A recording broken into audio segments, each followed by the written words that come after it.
நம்ம தலையெழுத்தையே மாத்திர சக்தி ஒரு துவாவுக்கு இருக்க முடியுமா? நம்ம வாழ்க்கையில் இருக்கிற பொருளாதாரம், ஆரோக்கியம், உறவுகள்னு எல்லா பிரச்சனைகளையும் ஒரே நேரத்துல சரி செய்யக்கூடிய ஒரு அதிசய துவா இருக்குன்னு சொன்னா நம்புவீங்களா? நம்மில் பலரும் வாழ்க்கையை ஒரு பெரிய போராட்டமா நினைக்கிறோம். கடன் பிரச்சனை கழுத்தை நெரிக்குது. திடீர்னு வர்ற நோய்கள் நம்ம உழைப்பையும் சேமிப்பையும் காலி பண்ணிடுது. குடும்பத்துல நிம்மதி இல்ல, மனசுல அமைதி இல்ல. எவ்வளவுதான் முயற்சி செஞ்சாலும் யாரோ நம்மள பின்னாடி இருந்து இழுக்கிற மாதிரியே ஒரு உணர்வு. கடைசியில இதுதான் என் விதி, என் தலையெழுத்து இவ்வளவுதான் என்று சோர்வாகி மூலையில் உட்கார்ந்து விடுகிறோம்.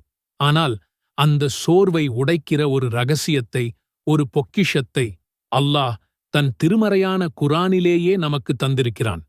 ஆமாம், அது ஒரு அதிசய துவா. உங்க வாழ்க்கையோட எல்லா கஷ்டங்களையும் சரி பண்ணி, இம்மையிலும் சரி மறுமையிலும் சரி உங்களுக்கு வெற்றியை தேடித் தரும் ஒரு சக்தி வாய்ந்த பிரார்த்தனை. இந்த வீடியோவில அந்த அற்புத துவா என்ன, அது எப்படி உங்க விதியை முழுசா மாத்தும்கிறத பத்தி தான் பார்க்கப் போறோம். வீட்டு வாடகையை எப்படி கட்டுறதுன்னு ஒவ்வொரு நாளும் கவலைதான். ஹலாலா சம்பாதிச்சாலும் அதுல பறக்கத்தில்லாம வந்த காசு வந்த வழியே போறத பார்த்து வேதனைப்படுறோம்.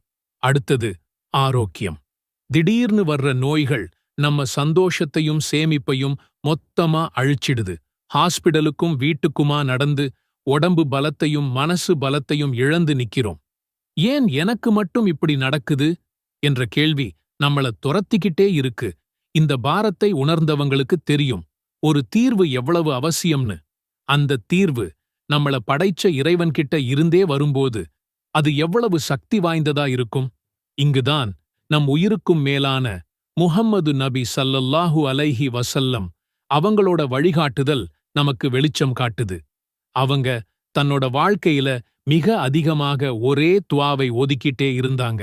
அது வெறும் வார்த்தைகள் இல்லை, அது ஒரு முழுமையான வாழ்க்கை முறை. இந்த உலகத்துக்கும் மறுமைக்குமான அத்தனை நன்மைகளையும் உள்ளடக்கிய முழுமையான துவா.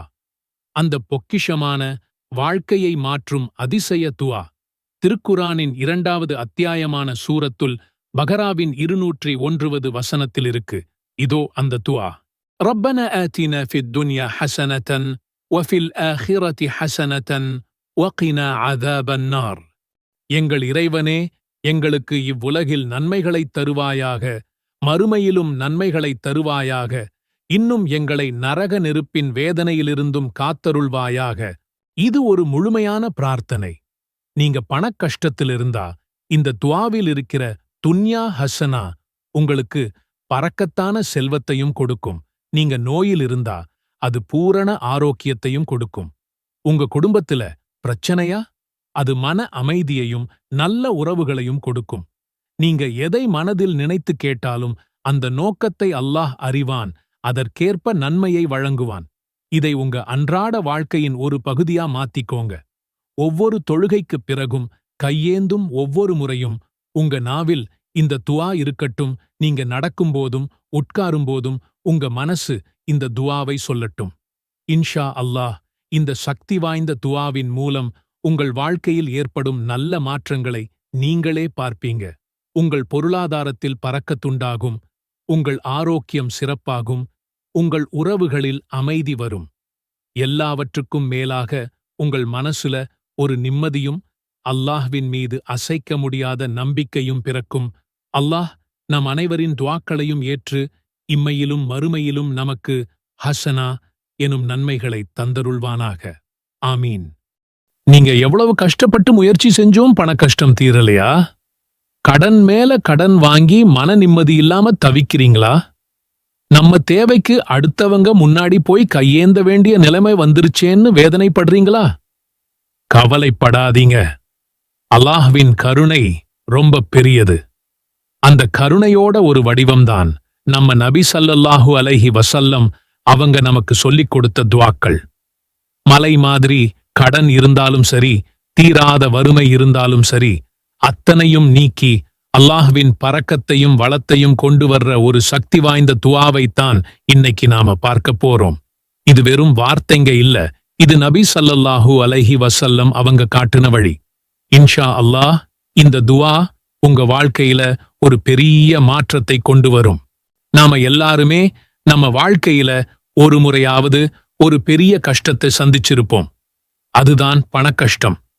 நம்மளோட தேவைகளை கூட பூர்த்தி செய்ய முடியாம தவிக்கிறது, அடுத்த வேளை சாப்பாட்டுக்கு என்ன பண்றதுன்னு யோசிக்கிறது, பிள்ளைகளின் படிப்புச் செலவு, திடீர்னு வர்ற மருத்துவச் செலவு, கழுத்தை நெரிக்கிற கடன், இந்த மாதிரி பிரச்சனைகள் நம்ம நிம்மதியையே மொத்தமா குலைச்சு போட்டுடும். நம்ம ராப்பகலா உழைப்போம், ரொம்ப கஷ்டப்படுவோம். ஆனா சில நேரங்கள்ல அந்த பண நெருக்கடியிலிருந்து வெளியே வரவே முடியாத மாதிரி ஒரு உணர்வு வரும். யார்கிட்ட உதவி கேட்கிறது, இந்த பாரத்தை எப்படி இறக்கி வைக்கிறதுன்னு தெரியாம ஒரு விரக்திக்கும் கவலைக்கும் உள்ளாயிடுவோம். இப்படிப்பட்ட நிலைமையில் இருக்கிற ஒவ்வொருத்தருக்கும் ஒரு ஆறுதலான செய்தியை சொல்லத்தான் இந்த வீடியோ. நல்லா புரிஞ்சுக்கோங்க, இந்த உலகமே ஒரு பிரீட்ச கூடம்தான். இங்க செல்வமும் ஒரு சோதனை, வறுமையும் ஒரு சோதனை. செல்வம் வரும்போது நாம எப்படி நடந்துக்கிறோம், கஷ்டம் வரும்போது எவ்வளவு பொறுமையா இருக்கோம்னு அல்லாஹ் சோதிச்சு பார்க்கிறான். ஆனா ஒன்னு மட்டும் நிச்சயம், அல்லாஹ் எந்த சோதனையையும் தாங்க முடியாத அளவுக்கு கொடுக்க மாட்டான். அதுல இருந்து வெளியே வர்றதுக்கான வழியையும் அவனே காட்டுவான். அந்த துஆவுக்குள்ள போறதுக்கு முன்னாடி பணத்தையும் வறுமையையும் பத்தி இஸ்லாம் என்ன சொல்லுதுன்னு நாம சுருக்கமா புரிஞ்சுக்கணும்.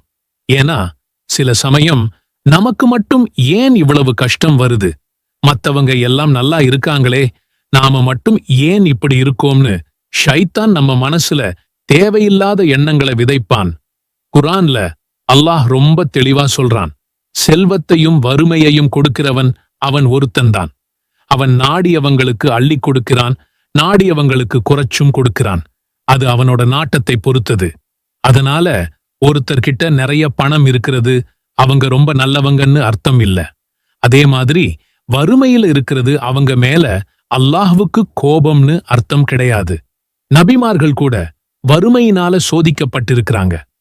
நாம முக்கியமா உணர வேண்டிய விஷயம் என்னன்னா, இது ரெண்டுமே சோதனைகள்தான். பணம் வரும்போது நன்றி சொல்லி தர்மம் செஞ்சு தப்பான வழியில செலவு பண்ணாம இருக்கோமான்னு பார்க்கிறது ஒரு சோதனை. வறுமையோட கொடுமையிலிருந்தும் இறை நிராகரிப்பிலிருந்தும் அல்லாஹ் கிட்ட பாதுகாப்பு தேடி இருக்கிறாங்க. ஏன்னா கடுமையான வறுமை சில நேரம் மனுஷனை தப்பான பாதைக்கு கொண்டு போயிடும். அதனால வறுமையிலிருந்து பாதுகாப்பு தேடுறதும் நமக்கு போதுமான செல்வத்தை கேட்கிறதும் தப்பே இல்லை.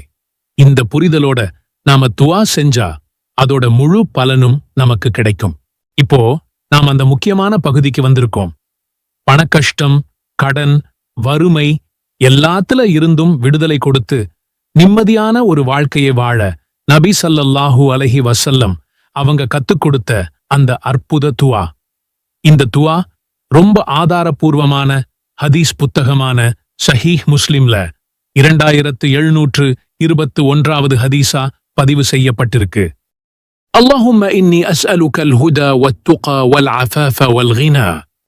யா அல்லாஹ், நான் உன்னிடம் நேர்வழி, இறையச்சம், கண்ணியம் மற்றும் தன்னிறைவு செல்வம் ஆகியவற்றை கேட்கிறேன்.